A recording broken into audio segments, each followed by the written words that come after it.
Hello everyone, my name is Jen and welcome to the Book Refuge and welcome to another weekly wrap up.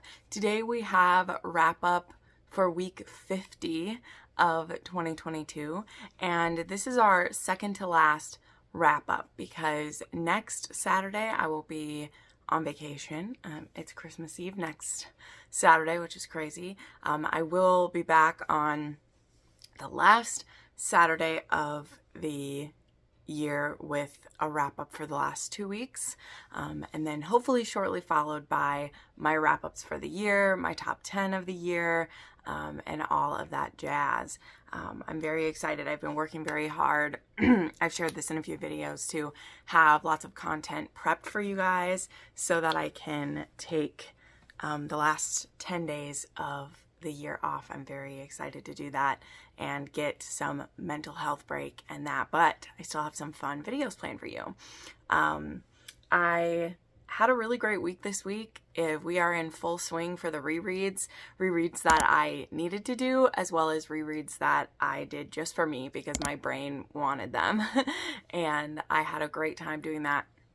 So we're going to get right into them.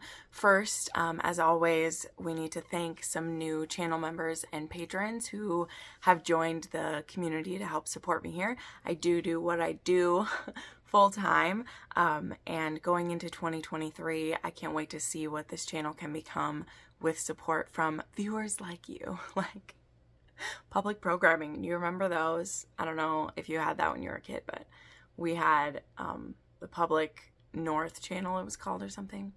We only do what we do because of viewers like you. Well, that's even more true than ever for someone like me. So we have a new channel member, Misty, who joined at the dedicated diva level. So thank you so much, Misty. It means the world to me that you are choosing to support me here. I hope you enjoy the benefits of getting to see videos early and things like that. Like I said, since I am pre-filming quite a bit, there are actually quite a few videos available early. Usually there's 1 or 2, but right now I think there's like 4 or 5, and there will be even more soon because I have more videos to pre-film as well.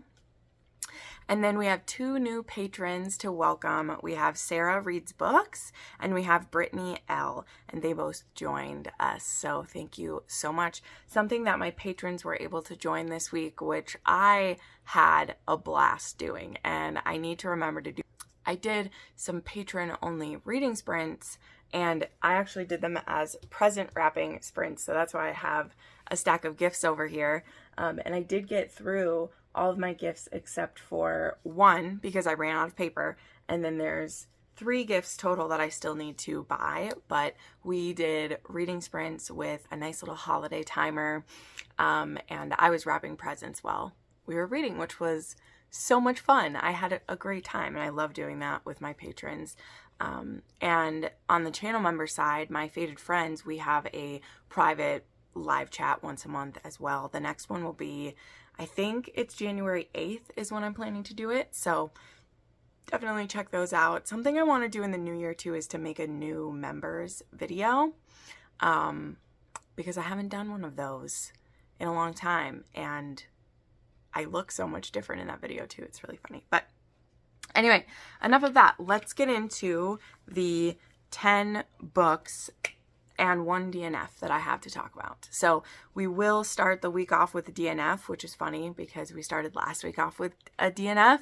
But they're just near the end of the year, I just really lose my patience for books that aren't keeping it going. And we had a couple of those this month because I need it to be done, right? So the book that I DNF'd, I do want to come back to this book. So I feel bad that I DNF'd it, but also it was just not moving forward fast enough for me. So I did DNF Brutal Conquest by Lilith Vincent.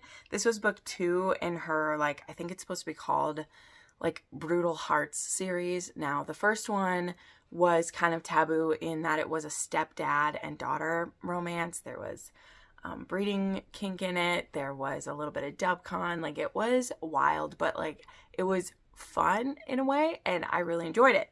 So I was very much looking forward to Brutal Conquest, and this one is an adopted uncle and niece relationship.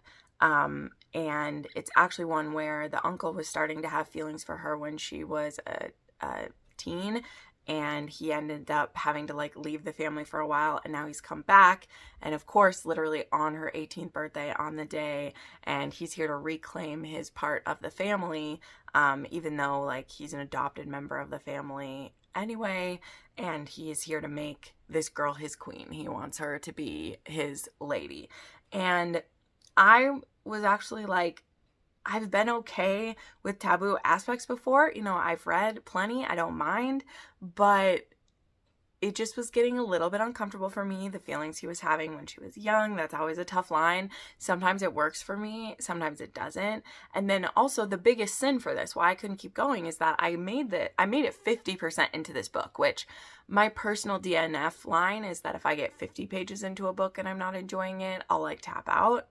And like this book started with a bang. It started with a lot of stuff going on and I was like in it. And then it just like slowed down to a crawl. And I was so bored. And that's a big sin to me. Like when you have a romance that is like taboo and naughty like this, and it just feels like it slows to a crawl, that's not a great sign for me. So I did tap out of this one. And I don't know if I'll ever come back to it. It's kind of a bummer because I actually bought this one. I pre-ordered it because I didn't get an ARC for this one. I read an ARC for the first one. I didn't get an ARC for this one. And so I pre-ordered it because I wanted to support the author. So, I mean, I'm not mad that I supported the author, but I also was just like, I didn't really like this book, which was a bummer. All right, next I actually read a holiday novella. I am going to be on a Christmas romance live show this coming Wednesday. It's on my friend Amanda's channel, The Naughty Librarian. I don't think she has the video made yet, but I will share it on my community page once she does. And I realized that I need to read some more Christmas romances for us to talk about it. Also, my friend Charles is supposed to be on it as well. But The Naughty List is a novella that Sara Cate released. And this one is also, surprisingly, it's a step-uncle. This one's a step-uncle and niece.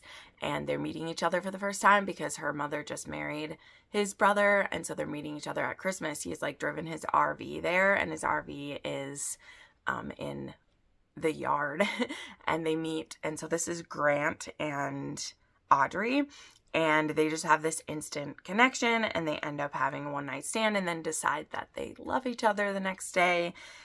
And so that's kind of where this one fell off for me. This is why holiday novellas are tough for me. Like I generally like them to be, there's already like an established couple, or else I don't know, or else it's like a one-night stand that's really believable and we don't say that we love each other by the end, because for this, like, they literally said they loved each other the next day, and I would have been fine if, like, they just had agreed to date by the end of Christmas, and then, like, you know, you jump forward to the next Christmas and they're, like, still together, and then it's like, I believe that you love each other now, because it's been a year, but they literally were like, I love you, and that's how they convinced their family to let them, well, to not get in their way.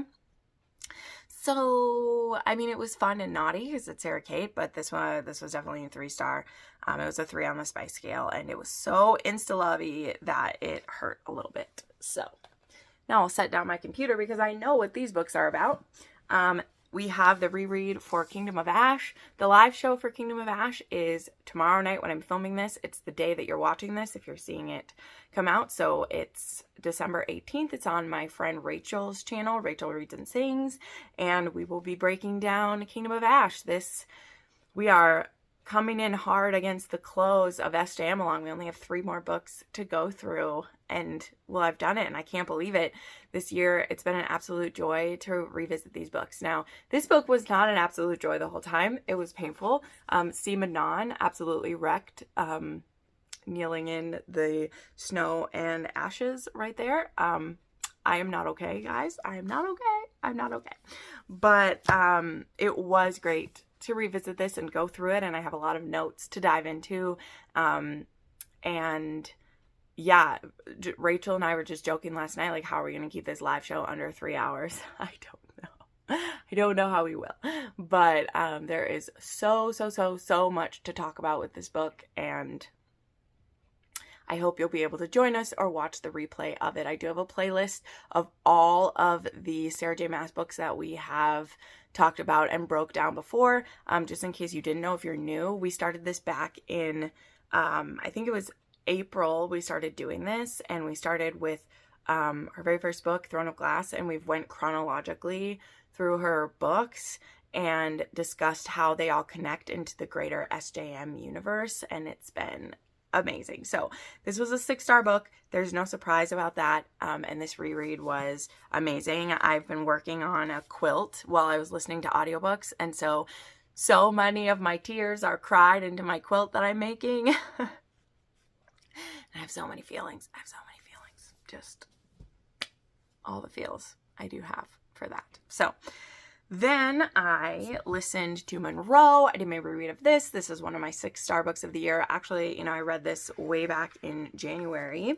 And so this was one of my rereads for my favorites of the year. This is about Monroe, who has been in a very uncomfortable position for a few months where he is being manipulated by a warlock, and this warlock, to try to get him to do what he wants, they bring his mate Kearney to this realm and try to use her to force him into some things.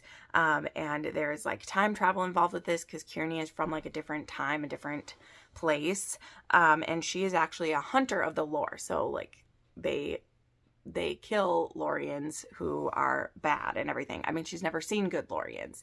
And Monroe, finding his mate has been his biggest dream and biggest despair after what he has like seen become of her, because he's seen alternate versions of Ren and things that have happened to her. So this book, I don't know how Cressley Cole always does it, but she always does it for me. Like, I remember, this was the first new release of hers that I read. I was so lucky to get on the ARC team and be a part of the ARC team for Monroe, and I was really nervous. I was really nervous about what I was going to think and what I was going to feel, and she just always pulls it together for me, the way that she can have characters who their goals are so completely the opposite, but yet she makes them believable as a couple.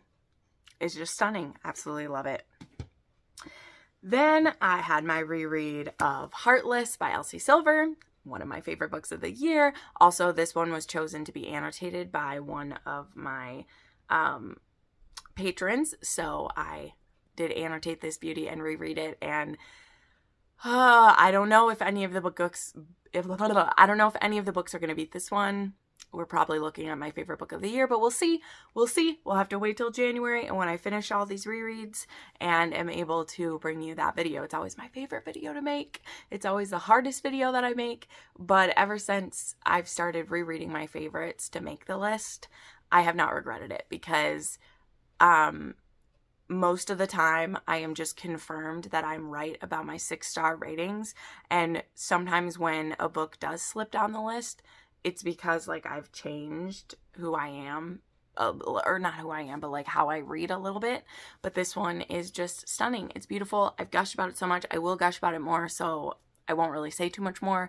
Besides, like, this is a grumpy sunshine. It's a cowboy. It's a single dad. It's a nanny. Bit of an age gap. And very, very dirty mouth. Very sexy. But just such a good man at his core, and such a good woman who is just there to, like, shake him up a little bit, because he's getting stuck in his ways and he needs a little bit of joy brought into him. And boy, does she do that. And I love it. I love it. I love it. I love it. I love it.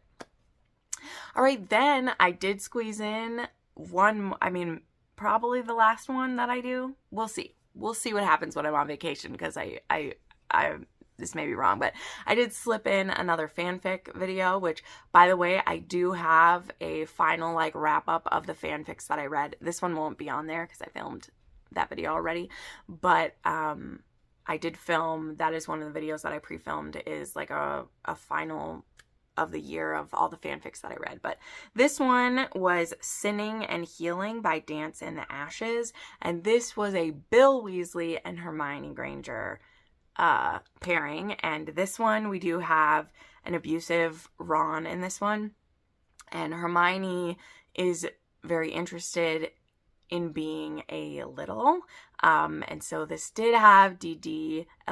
If you don't know what that means, that is a form of age play and BDSM where it's called daddy dom and little girl. And so it's kind of a more like exaggerated form of daddy kink. Like, it's not just the kink of someone wanting to like say daddy or be like dominated, but the woman actually wants to like regress and be taken care of, and a man who is a caretaker and wants to take care of her. Again, there will be no shaming on my channel of anyone who likes to read this, okay? Even that being said, I don't enjoy reading this. This one, I believe, was a recommendation. I can understand why someone recommended this to me. I know I've made videos on daddy kink, but like for me, my enjoyment of daddy kink very strongly lies on like, we just like saying daddy in the bedroom, or maybe like teasing with it, and maybe involved with some other BDSM practices, but I do not enjoy DDLG. I can see past it a bit into a story. I can even get into it if it involves, again, certain aspects, or if it's only in the bedroom, or it's something I do love about DDLG is the kind of aftercare that's involved, because you are being like extremely vulnerable and you are going to a very like deep mental place when you regress to different levels of childhood with your partner. But age play mixed with sexual play, just, it gives me the squicks. It gives me the squicks. And again, that doesn't mean that I shame the people who love it. You're always going to be welcome here to talk about it or to look for recs for it here. I hope in my comments people can find those. But I have read quite a few. I haven't talked about any in a while because they're not ones that I like recommend. But these make me uncomfortable. And so that made what I'm sure is a beautiful book. Like, honestly, again, like I finished this fic. There was a couple points where I was like, do I need to stop? Do I need to stop?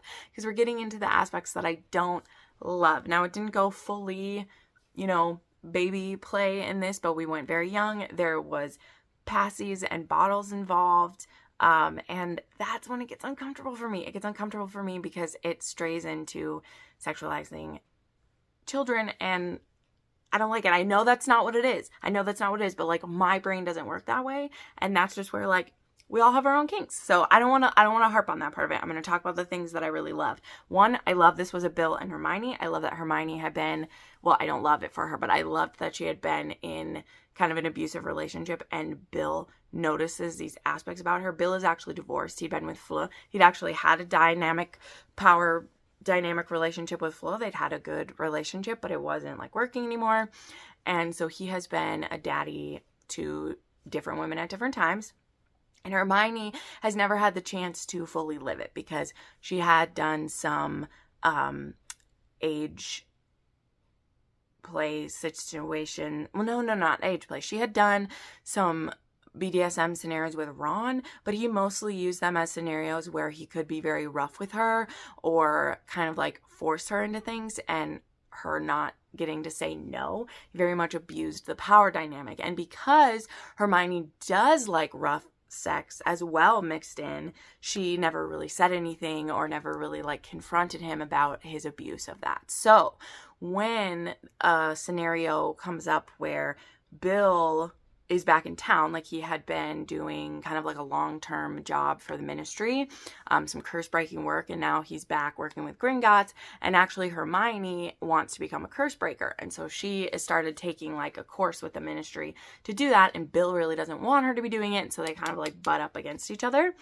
and he actually wants to date her, and she's like nervous to share her desires, but he picks up on some of them, and there is a very like hot beginning with them where he kind of pushes a bit too far and he like punishes her, and she loves it so much, and so then he's like, I know that was inappropriate, we will never do that again, but are you interested in the same things that I'm interested in? And then we go. So all of that rambling that I just did about this had a lot of aspects that I would love in a BDSM romance, because there was lots of like negotiations, lots of teaching. She has had interest in age play, but never had someone who would fully explain it to her. She's had a lot of shame with wanting to know it more because of being in an abusive relationship with Ron. Also, some members of Bill's family, aka Ron's family, have taken, of course, Ron's side over things and really like blame her. And there is one other really beautiful aspect of this book, which again is why I pushed through this, even though I was ending up skipping a lot of scenes because I was like, ooh, I don't like some of this. It doesn't work for me. Is that Bill is actually, like in this, him and I think it's him and Lupin, like heal her after she'd been tortured at Malfoy Manor. And she had, in this version, she'd been tortured really, really badly and like was on death's door from what happens to her. And Bill kind of began this connection with her when he helped heal her then and break some of the like curses that were on her and everything. And so he has this kind of devotion for her, but because he had seen she was like with his brother, you know, and he was going to marry Flora, he really just like stayed away. So there are a lot of aspects about this that I love. And again, I understand why someone recommended this to me, and I do not, again, I don't have any shame or any, you know, bad thoughts about whoever recommended this to me. I just want to like be clear going forward that I know I'm talking about a romance with DDLG in it. I don't want to read those. However, I saw merit in this book. Okay, that's enough. I've tied myself in circles. I ended up giving this one a 3.5 star because I didn't want to give it less than that. Because again, this book is so well done for what it is. And if you like DDLG, if you want to read a Bill and Hermione, this was so well done. It just was not Mama's cup of tea. Okay, it wasn't my kinks. It wasn't my whatever. And so this was never going to be an optimal experience for me. Okay, we're moving on. We have other stuff to talk about. It was also like wait, what did I give it for spice? Oh yeah, it was like a 4. And yeah, the trigger warnings are, this is DDLG, abusive X, there is assault, and there are some painful situations, and you probably don't want to read this if you don't like DDLG because it has it all over it. Like, you can't escape it and still like get through the story. That's why it was tough. Okay, another thing that I reread that I probably shouldn't have reread, but I'm rereading them and I don't care, is I reread Lethal Balance by Cherise St. Clair. As I shared, I'm working on a quilt, and when I finished Kingdom of Ash, I'm continuing with the Sons of the Survivalist reread. I'm finding that rereading these in winter is giving me a life that I didn't know I needed. Okay, so I am rereading the third one right now, but I'm trying to wait because I still have rereads of my favorites of the year to get through, and we don't have time for all of this. But this is book 2 in the Sons of the Survivalist. This one is about Kaz, Cazador, who he, like his brothers, he's ex-military. He is a nurse practitioner, though. He runs the clinic and rescue, really kind of their only medical care outside of getting airlifted to bigger hospitals and other places. So he's kind of our first line of defense for healthcare. And then JJ has just moved here from, I can't remember where she was, but she becomes a deputy to our hero from the first book. And she's coming from a scenario where like she dated a coworker and she was very much like slut shamed and mistreated. And she ended up in dangerous situations because her men, like her fellow officers would not come to help her when she put out officer in trouble calls. And so one of the people that she knows there knows about rescue and is like, hey, Rescue Alaska is looking for a deputy. Why don't you go there? No one will know you there. No one knows what's going on. So she moves there. She immediately has a connection with Kaz. They like meet when she's staying at the resort in town for a night. And then she finds out who he is and how important he is to the town. And she's like, this town can't see me as a sexual person. They can't see me as a woman. They need to see me as an officer. Otherwise, this is how rumors start. This is how my life got ruined last time. But things aren't going to go as easily as she seems. So then on Kaz's side, he's just going on living his life. He's a player, but he's such a genuinely wonderful man. Like, I love Kaz so much. But he finds out that he has a daughter that he never knew about. So I think she's 9 years old, and her mother, it was from a one-night stand, and that he was in the military, and when the woman tried to find him, he was in a special unit, and they kind of made it act like he had either had died in the military, or just that he didn't want to hear from her, even though he had no idea she reached out to him. And when this girl's caretaker dies, she's gonna have to go into foster care. But they finally find out about him, and surprise, he has a daughter. And him and his daughter bring this daughter into these group of these 4 men. Well, and there's Audrey too, the woman from the first one, but into this group of 4 men is fantastic. I love it, and I love it. So this is a 4-star book for me. It's very interesting. I was having this discussion with my patrons during the live wrapping, and I want to be clear, like, I love these books so much, not because they're the best romance I've ever read, but because the story of these 4 brothers who have been literally very isolated, who are learning to love this town and keep this town going and building community, it's so good. Like, the story that starts in Not a Hero builds through all 4 of them until by the end, like, I was so sad to leave them all when I finished. I can't remember the last book's name, but we'll get there. And so, again, I don't read these because they have the best romance I've ever read. They have one of the best small towns I've ever read. They have community coming together during disaster. They have, we don't have anyone else to rely on. And it does also have, like, the survivalist aspects that I like. Like, there's planning for winter, and there's taking care of each other, and I love that. So I know I gush about these books all the time because I want everyone to try them. It's not because they're the swooniest romance. Like, the romance is still here. They still have open door sex, but romance, like, that's why I call these romantic suspense, even though, again, they have what I said, is because it's the community, it's the love, it's the brotherhood that just slays me. It slays me, and I want everyone to try them.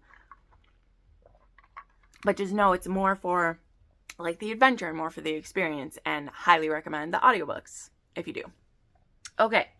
After Lethal Balance, I read Steal You Away by Victoria Ashley. However, I won't be talking about this book here because this was my Patreon exclusive review. For my patrons, if you're watching this review will be up either on Sunday or Monday. I can't remember. But I won't be talking about it here because you got to be a patron to get this review. All I'll say here is that I did give this one 3 stars, and it has 3 on the spice scale, and it was a contemporary, and the prompt for this one was, you're with the wrong sibling scenario. That's what this one was, I think. Now I can't even remember what this one was, but that's what this book is anyway, is like, you're with the wrong sibling scenario. It isn't a dark romance, and I think it probably should have been. And that's what I'll say about it. So definitely check out my Patreon if you would like. You will also get access to all the previous books that I've done exclusive reviews for, including Flawless, which was last month or 2 months ago, which was great. So check those out. All right. Then I read How the Grump Saved Christmas by Claire Kingsley. This is actually what I was reading when we did it present wrapping, and I love it because it actually matched the wrapping paper that I was using. So this is one that Claire Kingsley just released this a little less than a month ago, and the audiobook was released at the same time. So absolutely, you can go listen and read it at the same time. And the physical book, I had grabbed the Kindle, and I put the physical book on my wish list, and my lovely Tiffany actually sent this to me. So I was like, oh great, I can read this Christmas book and listen along. And like I said, I'm going to be on a Christmas live show next week, so I was like, this is the perfect time. And the audiobook was delightful. So this takes place in Tillicum, and it's a bit of a Christmas Carol reimagined, and in some ways that I didn't even think about. Like, I was realizing as I was listening that it had kind of like past, present, and like future scenarios that get shown to our hero Elias. So Elias Stoneheart is in the business of making money, is what it says. I think he's in I don't even know what his business is, but there is Isabel Cook, and she has a family farm. It's a Christmas tree farm. They have Christmas Village. If you've read the Bailey Brothers, Christmas Village is a place that they go. And this book actually has some overlapping timeline with Rewriting the Stars. You do not have to read the Bailey Brothers first. You can absolutely read this one first as a standalone. She's written this to be a standalone. But if you've read her Bailey Brother universe, this will be very satisfying to you because Isabel is friends with Annika, who is the heroine in Rewriting the Stars. And we do see some scenarios that are happening in that book, which I love. And the company that Elias works for, they want the Cook's land, and they're trying to buy that. And the Cooks are in some money trouble, and so Elias goes back to Tillicum because, yes, he lived in Tillicum when he was young, and he actually dated Isabel, and they have a history. They dated each other in high school and were possibly going to be together until fate intervened for them. And Elias's heart has only hardened over the years, not having love in his life. And he's a certified grump when we start this. But to convince the family to sell to him, he goes to Tillicum, and he's kind of like helping them do this Christmas Village, and is like, see, this is useless. And she's like, no, Christmas Village brings so much to Tillicum, we can't get rid of it. And he's slowly kind of being convinced. Well, he does it. So this was very sweet. A couple things I will say about this one. So I gave this 4 stars. It was so sweet. I really enjoyed the audiobook. This book, I feel like Claire Kingsley really did write it to be a standalone and to be a pretty wholesome Christmas book. So if you liked her very much spicier contemporaries, this was a bit of a, I don't want to say a letdown, because I really don't want it to be all about the sex to talk about this. This cover doesn't scream sexy to you anyway. Like, this is a small town, sweet romance, but I find Claire Kingsley's other books to be sweet small town books, and they're a bit spicier than this. This did have some rushed scenes and even some fade to black scenes in it. So I'm more so telling you that to prepare you for it. There's still great tension and some beautiful history between Elias and Isabel, and not every Christmas book are we getting into it for the erotica anyway. Again, I just want to set the expectations because that's what I was expecting from a Claire Kingsley, and that's not what was here, but it was still so heartwarming and sweet, and I loved it. So this was a 4-star book. It was a 1.5 on my spice scale, and there was a trigger warning for miscarriage in the past, which wasn't a trigger warning that I knew about when I read this book, and I would like to tell you because that is not something I like to be surprised with. So there we go. All right, then I did my reread of Resting Witch Face, which was absolutely wonderful. I'm actually going to be having a giveaway of Resting Witch Face soon. I just keep forgetting to post it because I've been busy, but it will go up while I'm away for Christmas. I'll make sure it's taken and ready to go because I finally got my signed copies in. So this is this is a copy that I did for, the patron, because one of my patrons also picked this. My patrons love Juliet Cross, and I love that they love Juliet Cross because it lets me reread her books all the time with no worry at all. And I can't wait till the audiobook for Resting Witch Face comes. But this was one of my 6-star books of the year, so this was a reread, and I also, like I said, was annotating it for a patron. This one is Jules and Ruben. This is a second chance romance. It's a witch and a vampire, and they were together 12 years ago, and then there was a conflict between them that was getting in the way of, I don't want to say it this way and make it sound bad, but like it was affecting Jules's job. But like her job isn't just like, oh, a career woman who doesn't have time for a man. Like, no, her job, people's lives, and the safety of supernaturals depend on her. And her and Ruben became very obsessed very quickly with each other. And of course there is, fated mates reasons for that, but they didn't know that at the time. They just know that they keep, things weren't working well. And she's like, I can't risk the safety of this position that I'm in that is very important for you to go all like alpha on me all the time. Like, we just can't do this. She also has some reasons why being with a vampire and the sharing of blood could be detrimental for her and the power that she has, because she is a siphon. And if a vampire is feeding off of a siphon, they get access to that power. And so can she, back then she wasn't sure that she could trust him. So I'm not giving away the whole story, but those are a few points that made this so complex and made this so touching. Like, rereading this book, of course, I just had a wonderful time. And what I do love about it is all those things were true. And Jules had to make some very difficult decisions as a younger woman. And now she's in her 40s, and she has sacrificed so much. And Ruben is tired of them both sacrificing for everyone else. It's time for them to have their time.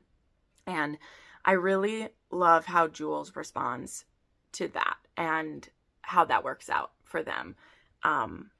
and just the maturity that they have. Like, it was a mature reason why they broke up, even though it was painful and hurt. And it was a mature reason how they're able to be together again. And I loved that, okay? I love it. This one's high up so far on my favorites of the year. So, and then the last book I want to talk about, I did read another new book. Goodness. I finally finished Cruel North by J.B. Salisbury. And I say finally because I started this one maybe 2 weeks ago, and I've just been reading it at night. And by at night, I mean like after I've already been reading some of these other ones, then I'll crawl into bed and on my Kindle, I'm like reading a little bit of it. And so it did take me a while.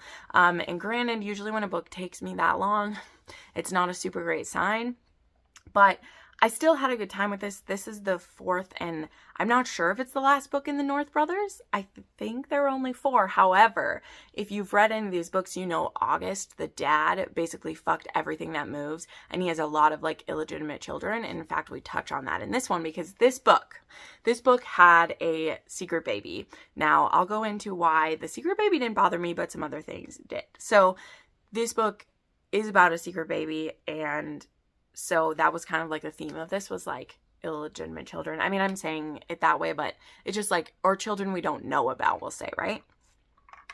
And I've enjoyed the North Brothers series to different degrees as I went through it. I really, really loved the first one. The second one was just okay. I really enjoyed the third one. And this one, there was a great like cliffhanger leading into this, because obviously there was an HEA for book 3, but there was like a cliffhanger for this because we found out about this child, that the Cruel North, Hayes, who we've just seen be this absolute grump and a jackass in all of the books. He's always suspicious of the women that his brothers are with, and he's just he's a cruel guy. We found out he had a daughter that he didn't know about. And when we get into, like, I'm going to share a little bit about, like, how we didn't know, I have so many mixed feelings. And I do think J.B. Salisbury did a great job of, like, I was constantly changing, like, who I was blaming for this. When at the end of the day, you don't have to blame someone for it. But in secret baby scenarios, I sometimes do blame someone. It's why I don't love reading them, because I don't want to blame someone for this. I mean, we have to make the choices we make. But when I'm reading a romance, I'm reading a story, I do get judgy about it. Whereas, like, in the life, I'm less likely to judge someone for the hard decisions they have to make, if that makes sense, you know. I'm a book reviewer. I'm allowed to judge the book. So this scenario is that Hayes and Vanessa were kind of like high school rivals, but they dated when they were in high school and they were obsessed with each other. But they started out as kind of like rivals, and he would like tease her, and they get in this, we see in this prologue, they like get in a fight in class, and they end up being obsessed with each other. He's a year older than her. They date for a while. He's away at school when she finds out she's pregnant.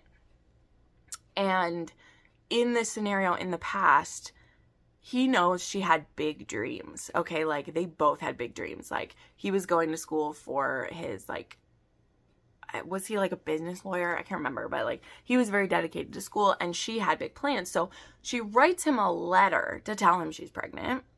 This wasn't a time before phones, but she wrote him a letter to say she was pregnant, and him, knowing her dreams and plans, he thinks she's kind of looking for a reason to have an abortion. That's what he assumes. He doesn't talk it through with her, but he assumes that in his heart, in his head. He's like, she's looking for me to back her up. And he doesn't want to, you know, he knows it would be an inconvenience to have a baby, but he also doesn't think she wants a child. So he sends her money for an abortion, and he says, I'll see you soon. Because they're still dating, they're still together. And she takes that as he wants nothing to do with the baby, nothing to do with her after this. And she takes the money, she gets disowned from her own wealthy parents as well, and takes her child and moves to a small town and does it all on her own.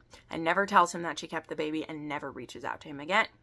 Now, the way we know about this is because in the book previously, one of the brothers actually does know, and he has tried sending her money before and taking care of her, and has actually been in contact with her all this time. And that's kind of the scenario, is that what happened at the end of book 3 is that the brother who knows the niece knows about him, and she's finally figured out who her father is because her mother never told her. And she's 17, and she shows up in New York and is ready to demand that she meet her father. So that's where we start off book 4, is that Hayes has no idea he has a kid. He has no idea that his one-time love of his life, who just never spoke to him again, kept their child.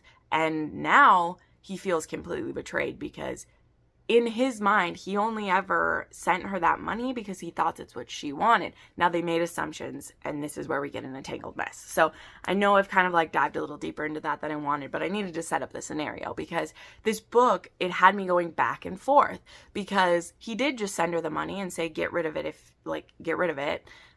But he did it out of a place of like, he didn't want to tell her what to do, but he thought that she wanted him to tell her, like, confirm to get rid of the baby. And she felt like this was him disconnecting from me, so fuck him. I don't need him in my life.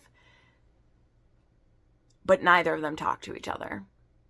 And now it's 17 years later, and her daughter is pretty hurt and angry and wants to get to know her dad.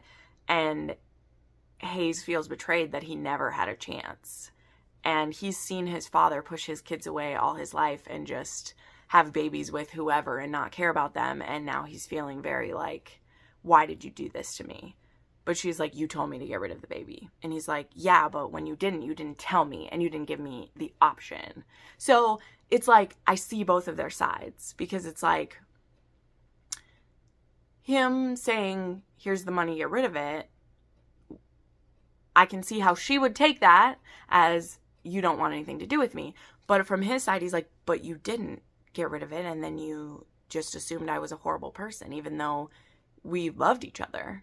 And we'd been, like, this wasn't a one-night stand. They'd been together for years. And she didn't even try to talk with him. She just took that letter and left. So, as you can see, my feelings for this couple went back and forth. Because I'm like, I don't know who to blame. I don't know who the problem is. I just want you guys to work it out. And I was okay with that because I was like, you know, we're here. This is the scenario we're in. But then this had a third act miscommunication. And you guys, when the whole story is built on miscommunication, which is why Secret Baby is not my favorite, it's never going to be my favorite.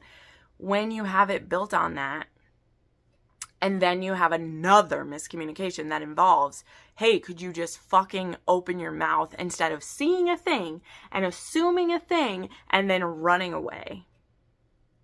I was kind of over it in the last little bit. So I was in it. I liked their chemistry. I loved how they had this kind of adversarial relationship, but they loved that because they were the only other person who could like challenge them like that. And I liked that, but it just couldn't like quite pull it through for me because of the amount of miscommunications we kept having at every turn.